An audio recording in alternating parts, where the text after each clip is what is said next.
Bienvenidos una semana más a Impuestos al Día. Qué gusto tener la oportunidad de compartir con ustedes las noticias fiscales que acontecen hoy por hoy en nuestro país. Yo soy Alfredo Cobos y esto de lo que estaremos hablando. De principio ya se propuso el primer borrador de lo que será la reforma fiscal de los Estados Unidos. Te contaremos todos los detalles, cómo impactará esa situación a México. Entérate aquí en Impuestos al Día. También la semana pasada seguramente te tocó, llovieron una gran cantidad de correos electrónicos donde decían que tenías una multa impuesta por el SAT.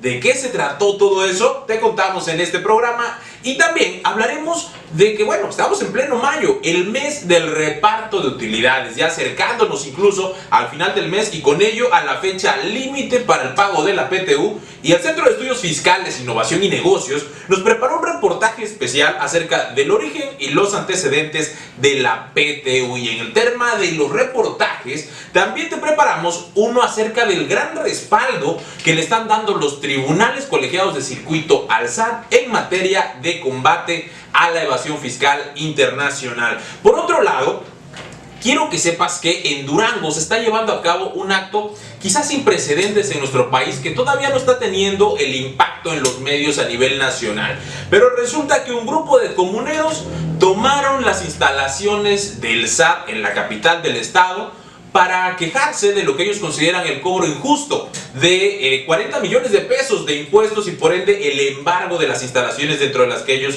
trabajaban. Todo un tema que tiene que ver con muchísimas aristas de lo fiscal, desde el cumplimiento de la ley incluso sin conocerla, hasta la labor que hace la autoridad para que cada uno de los empresarios que desarrolla actividades en este país sepa cuáles son las implicaciones de lo que está haciendo. En fin, algo de lo que estaremos debatiendo al final del programa. Les repito, yo soy Alfredo Cobos, estás en Impuestos al Día, que comienza ahora. Impuestos al Día es el noticiero fiscal de México, el espacio de la internet que enlista, analiza, investiga y discute las principales actualizaciones en materia de contribuciones. Tu mejor herramienta para mantenerte al tanto de las novedades que transforman a diario el acontecer de los contribuyentes, sus empresas y por supuesto el trabajo de los profesionales de los impuestos. Con un conjunto de opiniones y voces que aportan pluralidad a la discusión, Alfredo Cobos te pone al día cada semana de las noticias fiscales que más te interesan, solo aquí en Impuestos al Día. Y nos vamos de lleno con la información, no sin antes invitarlos a que nos sigan a través de las redes sociales. Denle en me gusta a nuestra fanpage que se encuentra en Facebook, la ubican como Impuestos al Día. Síganos también en Twitter en @impuestosaldía_mx y en mi cuenta personal de Twitter @Alfredo Cobos. Y nos vamos con los datos. Y es que fíjense que la Casa Blanca dio a conocer lo que será el primer borrador de la propuesta del presidente de los Estados Unidos al Congreso americano en torno a la reforma fiscal. Si vienen cambios importantísimos en materia tributaria en los Estados Unidos, y cuando ves las barbas de tu vecino cortar, pon las tuyas a remojar, versa el dicho popular, y aquí aplica y aplica bien. Vamos a ver esta primera parte de lo que será la reforma fiscal estadounidense. La Casa Blanca dio a conocer los aspectos más importantes de lo que será su propuesta de reforma fiscal, en la cual el impuesto de ajuste fronterizo fue totalmente descartado. Nos referimos a la promesa de Trump de limitar la deducción de las importaciones para efectos del impuesto a sociedades. En materia del impuesto a los ingresos de las personas físicas, se establece una tarifa de 3 estratos, con tasas del 10, 25 y 35% respectivamente en función de su volumen de ingresos. Asimismo, la nueva legislación estadounidense desaparece las deducciones personales, manteniendo únicamente los donativos y los intereses por créditos hipotecarios. Sin embargo, la deducción ciega se duplica para quedar en $12,700 y el doble para los contribuyentes casados. Como podrán ver, serios cambios se vienen en materia de personas físicas en torno a facilidades, mejoras, exenciones para los estadounidenses a la hora de hacer su pago de impuestos. Pero no son las únicas modificaciones en materia de impuestos a sociedades, los cambios son aún más radicales, lo que convertiría a los Estados Unidos en un paraíso fiscal, de acuerdo con la legislación mexicana y algunos de los acuerdos internacionales presentados por la OCDE. ¿Por qué? por lo que les presentamos a continuación. Otros aspectos de la reforma fiscal de Donald Trump se relacionan con la eliminación del impuesto a las herencias, el cual, a decir de los analistas, afectaba directamente a las clases medias altas. Y para este sector de la población, también se reduce el impuesto a las ganancias de capital por venta de acciones de un 23.8% actual a tan solo el 20%. Para las empresas, la propuesta más importante es la reducción de la tasa corporativa del impuesto a sociedades, que pasaría de un 35% actual a cobrar tan solo el 15%, lo cual implicaría una disminución de los ingresos fiscales por $2 billones los próximos 10 años. Y aunque la propuesta es bienvenida por los empresarios, su futuro resulta incierto, ya que tal como está planteada, incrementaría el déficit presupuestario de los Estados Unidos. Voces a favor consideran que es una estrategia inteligente para una mayor atracción de inversiones. Importante la encrucijada en la que nos encontraremos el próximo año, cuando esta reforma, de ser aprobada bajo estos términos, empiece a operar, pues va a ser difícil competir con los Estados Unidos en materia de atracción de inversiones. ¿Quién va a preferir pagar un 30% contra un 15% de impuesto a sociedades, que es lo que estarán pagando en los Estados Unidos, bajo todas las condiciones que puede ofrecer también aquel país en términos de infraestructura, de mano de obra calificada y muchos de los factores que son importantes a la hora de decidir la sede de un negocio? Vaya que México tiene frente a sí un reto importantísimo, un reto mayúsculo. Yo creo que probablemente y las modificaciones al Tratado de Libre Comercio transformarán sin duda la economía y el estado en el que se encuentra la economía de nuestro país. ¿Qué vamos a hacer como nación? Tendremos que responder de alguna manera. Hay especialistas que consideran que tendremos que hacer algún tipo de reforma espejo, donde garanticemos condiciones similares a los inversionistas para que nuestro país siga siendo atractivo. Lo que hay que destacar aquí es que, bueno, las condiciones tanto de México como de Estados Unidos son abismalmente distintas y no necesariamente estamos para ponernos con Sansón a las patadas. Y en ese mismo sentido, en materia de comercio internacional, se acaban de publicar nuevas reglas para que se puedan dar en mejores condiciones el comercio internacional, concretamente en materia de hidrocarburos. Imagínense ustedes, un tema que hoy por hoy está en el candelero en las noticias con el asunto de los huachicoleros y el saqueo a Pemex. ¿Qué cambió el SAT en las reglas generales de comercio exterior? Veámoslo a continuación. El pasado 17 de mayo, el Servicio de Administración Tributaria publicó en el Diario Oficial de la Federación las modificaciones a las reglas generales de comercio exterior para 2017. Los dos cambios principales son en torno a las causales de suspensión del registro en los padrones para el sector hidrocarburos y las transferencias y cambios de régimen de activo fijo para empresas con el programa INMEX. Asimismo, se agregaron dos fichas de trámite al anexo 1 en lo relativo a la inscripción en el padrón de importadores de sectores específicos y el trámite para dejarlos sin efectos. Ahí lo tienen todos aquellos que se dedican al comercio internacional a revisar esas reglas. No son cambios gigantescos, son pequeñas pinceladas, pero sin duda están ahí y habría que revisarlas. Por otro lado, y sin salirnos del tema aduanero e internacional, México acaba de firmar un acuerdo con Israel para homologar los procesos aduanales y facilitar la entrada de empresas a ambos países. ¿Cómo podrán mejorar el flujo de productos y servicios entre ambas naciones? Veamos qué fue lo que firmaron. El SAT firmó un plan de acción conjunto con la Autoridad Aduanera de Israel para alcanzar en 2018 el reconocimiento mutuo de los programas de operador económico autorizado, OEA, de ambos países. Se espera que a partir de la firma se comparen los programas y se realicen visitas de validación conjunta. Con este programa se busca ampliar los beneficios para las empresas exportadoras y con ello fortalecer la penetración en los mercados internacionales, facilitando la cadena logística y el comercio global. Por parte de Israel firmó Dan Pellet, cónsul de Asuntos Financieros, Impuestos y Aduanas de la Administración Tributaria israelí, y Luis Eduardo Lara Gutiérrez, Administrador General de Auditoría de Comercio Exterior del SAT por parte de México.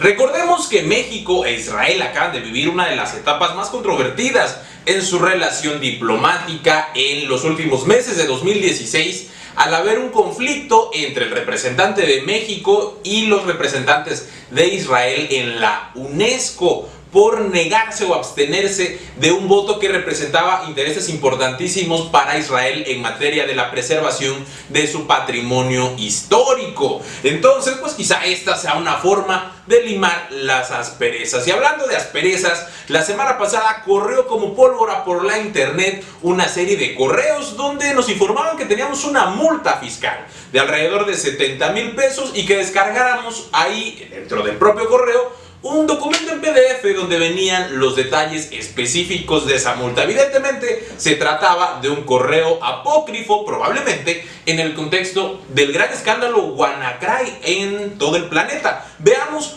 cómo detectar un correo apócrifo en la siguiente nota. A lo largo de los últimos días han llegado a una gran cantidad de direcciones de correo electrónico un supuesto aviso de una multa fiscal en contra de los dueños del mail, el cual evidentemente se trata de un correo apócrifo, ya que la dirección del remitente es distinta a los servidores del SAT, no viene dirigido a nadie, por ningún lado indica el RFC del contribuyente y contiene un link para descargar un supuesto archivo en PDF, todos ellos signos claros de que es un correo malicioso.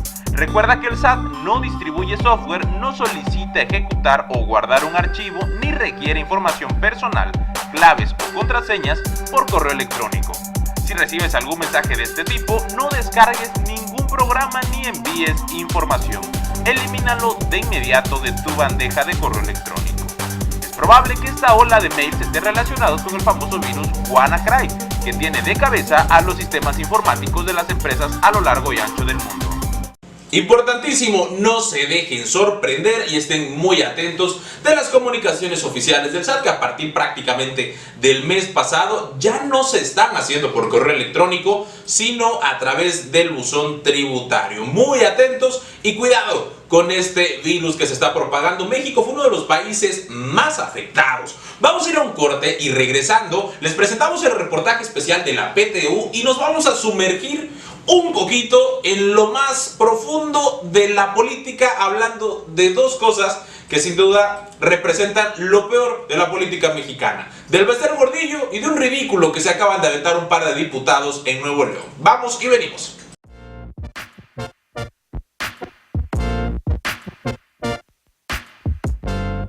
Dale like a nuestra fanpage en Facebook, búscanos como Impuestos al Día y síguenos en Twitter, nos encuentras como @ImpuestosAlDíaMX. Mantente al tanto de lo más reciente en materia fiscal que sucede en México a través de nuestras redes sociales.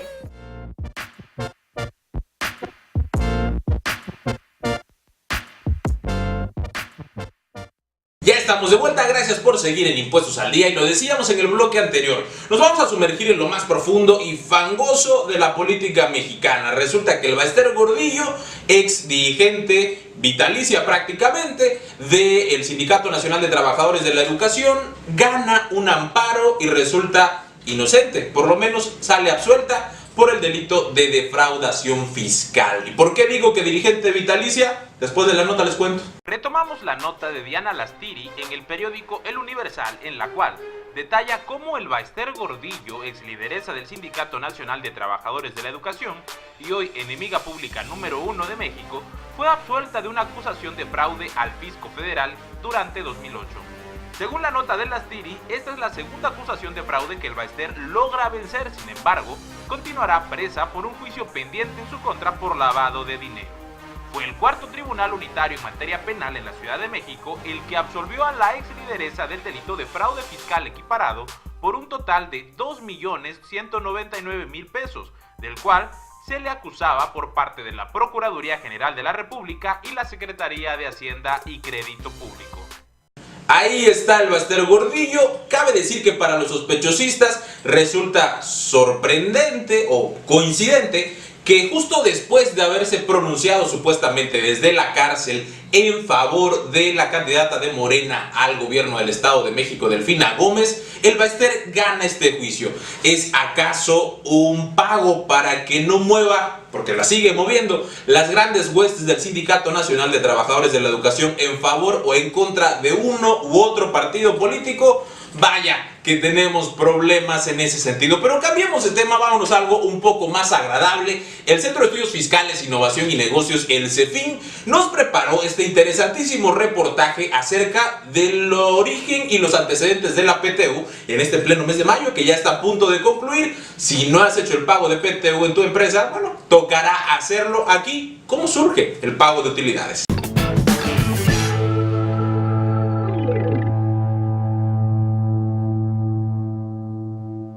La participación de utilidades es un derecho de los trabajadores que establece el artículo 123, apartado A de la Constitución Política de los Estados Unidos Mexicanos. Todos los trabajadores que presten a una persona física o moral un trabajo personal subordinado mediante el pago de un salario tienen derecho a participar en las utilidades de las empresas donde laboran. Del otro lado, son sujetos obligados a repartir utilidades las personas físicas y morales con actividades de producción o distribución de bienes o servicios que, siendo o no contribuyentes del impuesto sobre la renta, tengan trabajadores a su servicio mediante el pago de un salario. En ambos casos hay excepciones. Sin embargo, la regla general es que todos los empleados tienen derecho a participar y todos los patrones están obligados. Hoy por hoy, la PTU se regula en el capítulo 8 de la Ley Federal del Trabajo, denominado Participación de los Trabajadores en las Utilidades de las Empresas, y comprende del artículo 117 al 131 de la ley.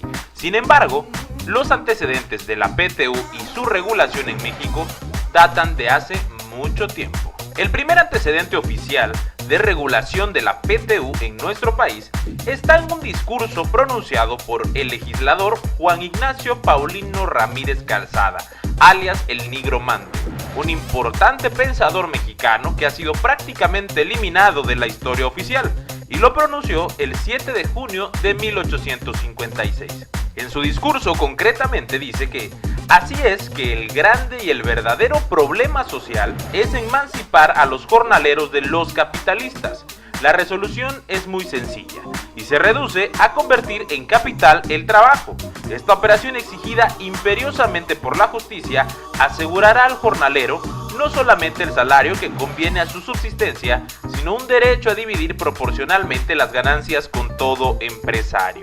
Eso fue lo que dijo el Nigromante en su momento y dio origen a lo que hoy conocemos como reparto de utilidades en nuestro país. Fue hasta el 31 de diciembre de 1962 que se publicó una reforma a la Ley Federal del Trabajo que establecía el método de reparto vigente hasta nuestros días y la creación de la Comisión para la Participación de los Trabajadores en las Utilidades de las Empresas para que fijara el porcentaje a repartir.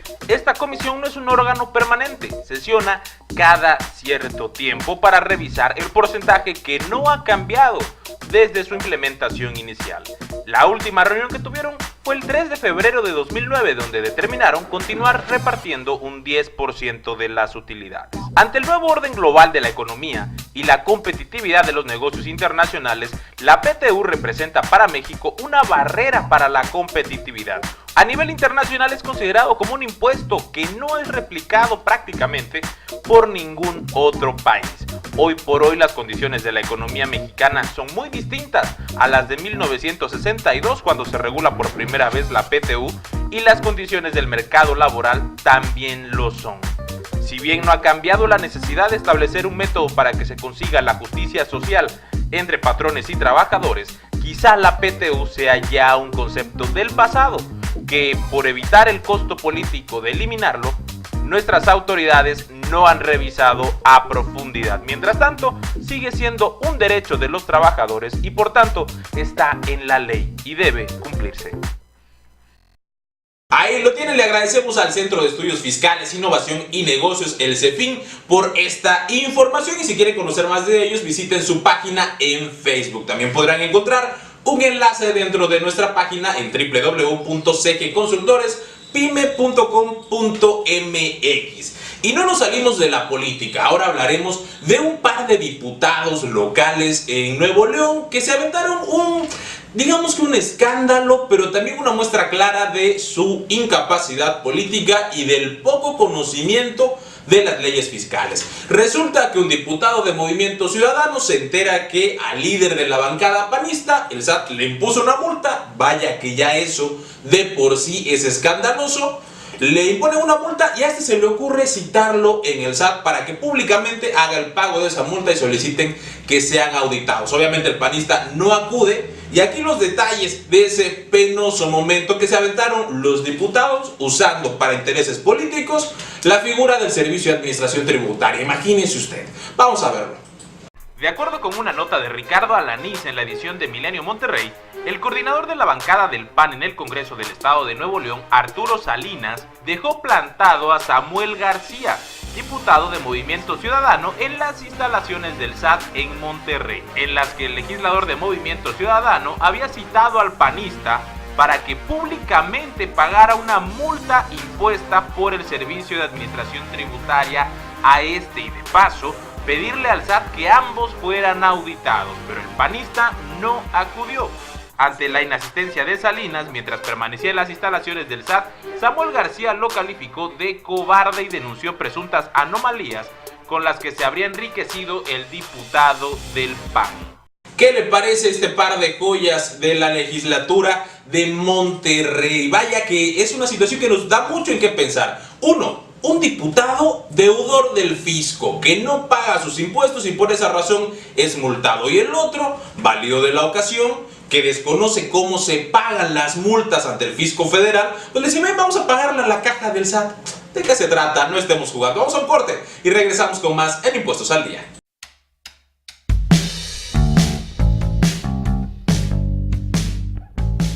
Cada semana, Impuestos al Día, el noticiero fiscal de México, un espacio de internet que enlista, analiza, investiga y discute las principales novedades en materia fiscal.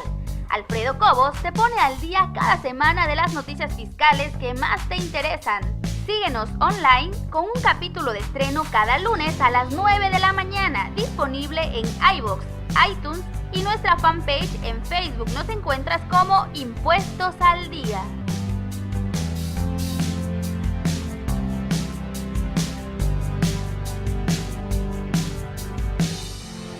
Gracias por seguir en Impuestos al Día. Decíamos al principio del programa que los tribunales colegiados de circuito dieron un fuerte respaldo al SAT en materia de combate a la evasión fiscal internacional, y es que prácticamente aprobaron todas las reglas que habían sido controvertidas por particulares en torno a las declaraciones informativas de partes relacionadas dentro del proyecto BEPS de la OCDE, que busca evidentemente reducir la evasión fiscal de las grandes empresas multinacionales. ¿A qué respaldaron los tribunales? Veámoslo a continuación. El pasado 12 de mayo se publicaron en el Semanario Judicial de la Federación una serie importante y nutrida de tesis aisladas por parte de los tribunales colegiados de circuito relacionadas con distintos amparos presentados por particulares que consideran que algunas de las disposiciones que regulan los intercambios de información fiscal internacional afectan sus derechos como contribuyentes. Recordemos que a lo largo de distintas emisiones de Impuestos al Día hemos hablado ampliamente del proyecto BEPS de la OCDE, del que México forma parte y del que se espera evite que las grandes empresas multinacionales trasladen sus ingresos de un país a otro para evadir impuestos y reducir de esta manera sus bases gravables. Estos resolutivos de los tribunales dan un fuerte respaldo al SAT y a la legislación mexicana en el combate a la evasión fiscal de las multinacionales. En este reportaje de Impuestos al Día te resumimos los 5 puntos principales de las resoluciones. 1. Es improcedente el juicio de amparo indirecto contra las disposiciones que prevén consecuencias jurídicas por el incumplimiento de la obligación de presentar las declaraciones informativas de partes relacionadas. 2. Es improcedente el juicio de amparo indirecto cuando el acuerdo multilateral entre autoridades competentes sobre el intercambio de reportes país por país, en tanto no contiene supuestos normativos aplicables directamente a los contribuyentes. Se refiere concretamente al proyecto BEPS de la OCDE y el G20. 3. Las declaraciones informativas de partes relacionadas previstas en el artículo 76A de la Ley del Impuesto sobre la Renta no violan los principios de razonabilidad y proporcionalidad jurídica y tampoco el principio de territorialidad de las leyes. 4. También se consideró que las declaraciones informativas de partes relacionadas no transgreden el derecho a la inviolabilidad del domicilio y atienden un compromiso internacional asumido por el Estado mexicano. 5. Finalmente, las tesis establecen que las declaraciones informativas no constituyen un acto de molestia ni entrañan el ejercicio de facultades de comprobación y tampoco violan el derecho a la seguridad jurídica de los contribuyentes obligados. De esta forma, los tribunales mexicanos dan un espaldarazo al SAT y al proyecto BEPS en el combate a la evasión fiscal internacional, una tarea en la que nuestra autoridad fiscal queda a deber al país y en la que muchos de los países del mundo ya están actuando decididamente. El balón ahora está en la cancha del SAT y esperemos resultados pronto. En Impuestos al Día te seguiremos informando. Ese fue el respaldo otorgado por los tribunales colegiados del circuito a la autoridad fiscal. Qué bueno que se empiecen a cerrar los huecos para la evasión multinacional en Impuestos al Día. Como siempre, les estaremos informando de los avances en este tema porque ya todo está puesto para que el fisco comience a ejercer la presión que tiene que hacer sobre las multinacionales. Lo hemos dicho antes y lo repetimos ahora. Ahí está el dinero. Vamos a un corte y regresando en el siguiente bloque, que ya es el último de Impuestos al Día, te hablamos del caso paradigmático que se está dando en Durango, cómo un grupo de comuneros, de ejidatarios, tomaron las instalaciones del SAT en la capital de ese estado. Sin duda, un síntoma de serios problemas entre la autoridad y los contribuyentes en este país. Vamos y venimos con más información.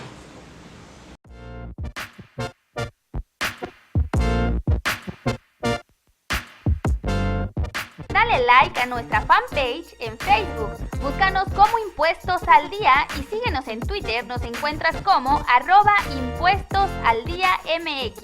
Mantente al tanto de lo más reciente en materia fiscal que sucede en México a través de nuestras redes sociales.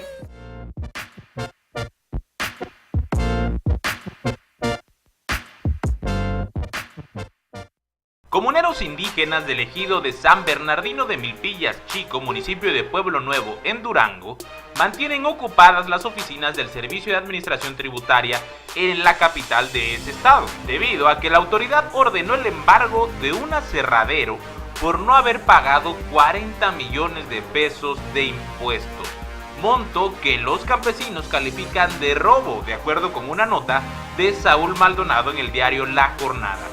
Los ejidatarios colocaron mantas con diversos reclamos a la entrada de la dependencia y advirtieron que no entregarán las oficinas del SAT hasta que la autoridad condone el adeudo y lleguen a un acuerdo razonable. Aclaró que el registro de los ejidatarios ante el SAT especifica que su actividad se basa en usos y costumbres y que las labores en el aserradero también son de carácter social. Venancio Martínez explicó al periodista de La Jornada que la deuda obedece a que el SAT modificó el régimen fiscal del aserradero y considera que los ejidatarios son empresarios. El comisariado ejidal de San Bernardino de Milpillas detalló al reportero Saúl Maldonado de La Jornada que en una década las ventas no han pasado de 20 millones de pesos y el fisco pretende cobrarles el doble de esa suma. Detalló que hasta antes de 2006 estaban registrados en el sector primario porque solo vendían los pinos talados a empresas que procesaban la madera, pero con el propósito de generar valor agregado, solicitaron un crédito y con apoyo gubernamental compraron maquinaria e instalaron un aserradero que opera desde ese año. Lo que más les sorprende, destacó, es que en enero de 2016 la deuda era de 22 millones de pesos, monto que ya consideraban ellos exagerado, pero en octubre de ese año se incrementó a 26 millones de pesos y en la última notificación de embargo de mayo pasado, el SAT les advirtió que el adeudo asciende a casi 40 millones de pesos.